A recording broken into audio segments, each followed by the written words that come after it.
des territoires. Voilà. Ce qu'on pourrait dire, et peut-être préciser, c'est que le coefficient géographique, il arrive en 2004, lorsqu'on établit, disons, la tarification à l'activité. Donc les hôpitaux n'ont plus le financement en dotation globale et ont désormais un financement au nombre d'actes que feraient ces établissements-là. Donc ce qu'il y a, quand on est dans un grand bassin de population, incidemment, on fait beaucoup plus d'actes et on arrive donc à engranger des recettes. Mais lorsqu'on se retrouve dans des bassins de population réduits comme ceux des Antilles, c'est un peu plus compliqué. Cela peut vous mettre en déficit structurel assez rapidement, non compensé.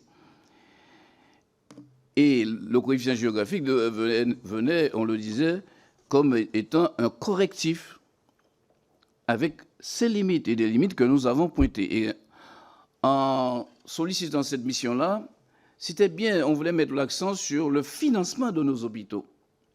On peut avoir des projets régionaux de santé, on peut avoir des projets d'établissement tout à fait pertinents, mais si les financements ne suivent pas, nous aurons certainement un déficit de démographie médicale et cela va obérer, disons, la qualité et le suivi. Tout à l'heure, le collègue Ajar disait qu'il fallait qu'on puisse vous donner aussi ce qui vient en complément du coefficient géographique, car ce n'est pas l'essentiel des financements. Tarification d'activité, donc c'est une partie des ressources.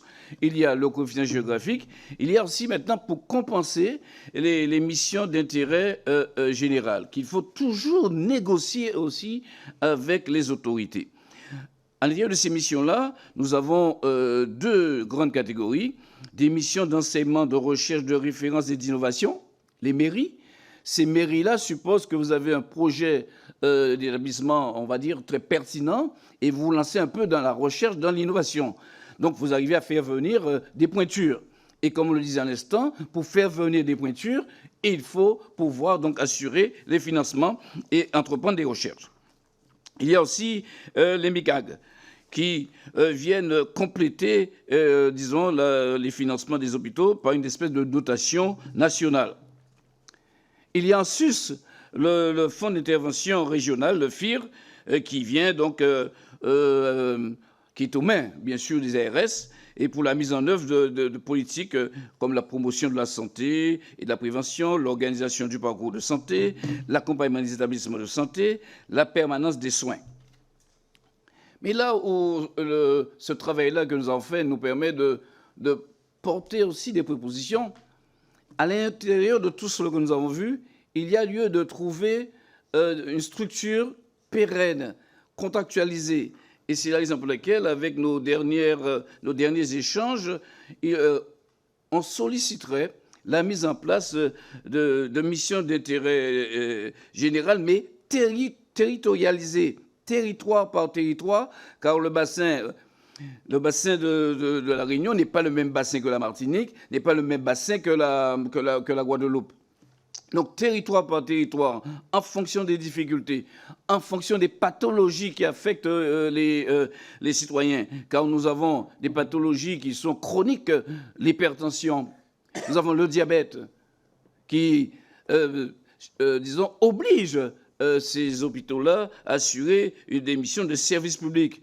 Et ces actes-là ne sont pas toujours on n'aime pas dire rentable, mais enfin, disons, ne rapporte pas, rapporter n'est pas le bon terme non plus, mais n'assure pas les meilleures recettes.